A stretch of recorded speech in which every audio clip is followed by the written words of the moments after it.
So another training footage comes out of Conor McGregor, right? And we spoke a couple of weeks ago about some footage that had come out of Conor. Conor's back in the gym. Conor's not near as big. Right, Conor had lost some weight, and he's looking more fit, and all of a sudden you start to go, okay, well, 170 is definitely possible, and I think 155 could be in range too. I mean, Conor really started to get his body back under control. But now footage has come out of Conor wrestling. If you haven't seen this, and you're an aspiring fighter, you must go watch this. You must watch this, but you must study this. If you don't know Conor McGregor, you don't know he's from Ireland, a country that doesn't even have wrestling. If you don't know those things, and I show you this footage and I tell you, this guy was my teammate at the University of Oregon, you're going to believe me. Pure wrestling. So he's in a stance, he's on his feet, he's bent over, his knees are bent. He's not bent at the waist, he bent his knees, his hands are up, his elbows are in, he's got head position. He looked like a seasoned wrestler. Anytime that Conor McGregor got in trouble, see, I really hope you guys watch this video. The greatest non-wrestler that I ever personally had to deal with was Nate Quarry. And Nate wasn't that way. I worked out with Nate every single day. I knew where I could get a hold of him. I knew how I could get him down if I needed to.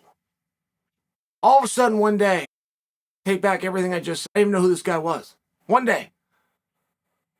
Never came close to getting him down again. Never came close to getting to I need a certain position before I can go for my attack. I need certain things to happen as a setup.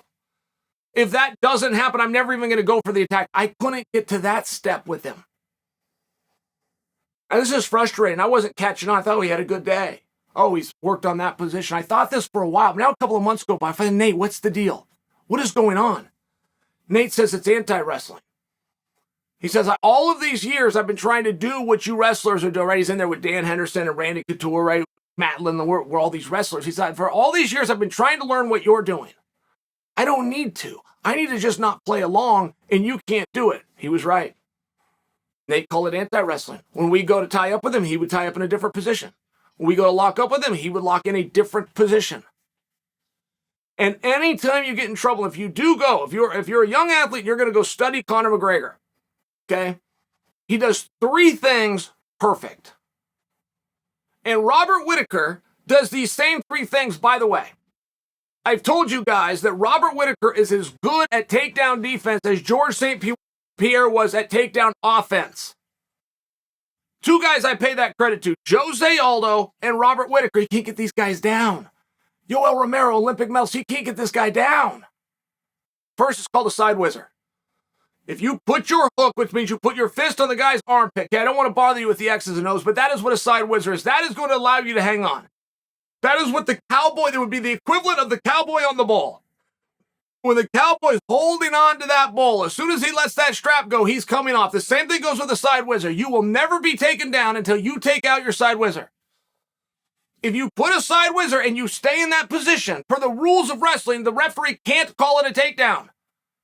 Now, this guy's got ways to try to make you take it out, or guys get frustrated. They usually take it out themselves. Conor puts in a side whizzer, he keeps it.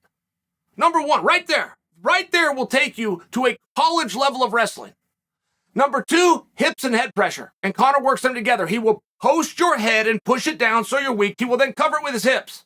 That's it. That right there will take you to a starting position in college wrestling.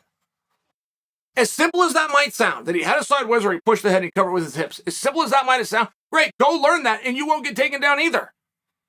But you can work with guys for 5 and 6 and 7 years. You can't get them to do that. Conor does it.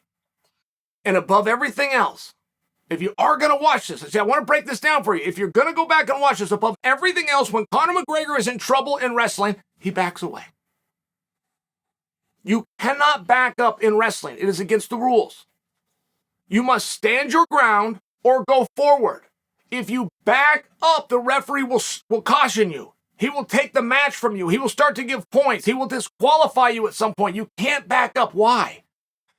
Because no wrestling can happen if one guy's backing away. So if you ever end up in a jam with a wrestler, back up. It's legal in MMA. It's legal in boxing. It's legal in kickboxing. It's legal in jiu-jitsu. It's legal in every form of combat except for wrestling. And that should be a big clue.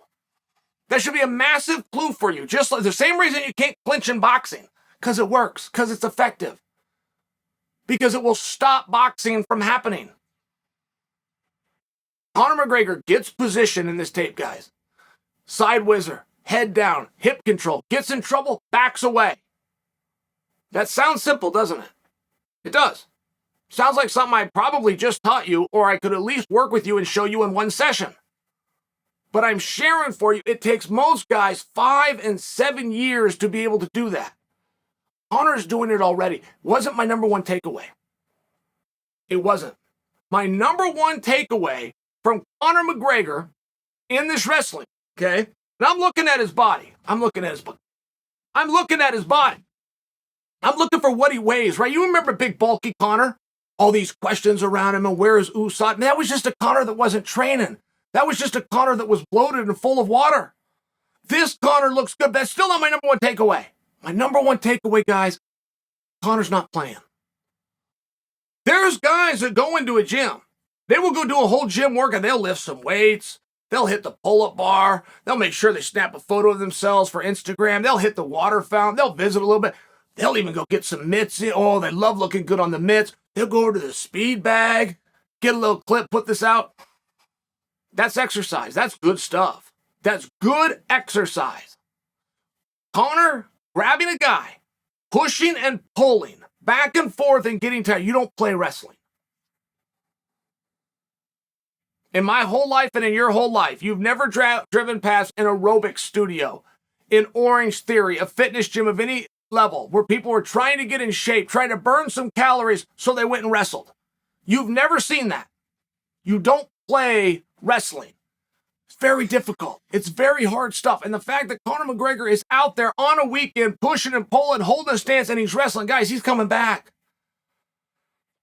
This is the surest thing to a guarantee we've had. Not his tweets, not his memes, not him hitting pads. The fact that Conor McGregor, who's down a good 15 pounds, is pushing and pulling and wrestling, something you don't play, something you don't do to burn calories. Conor McGregor is coming back.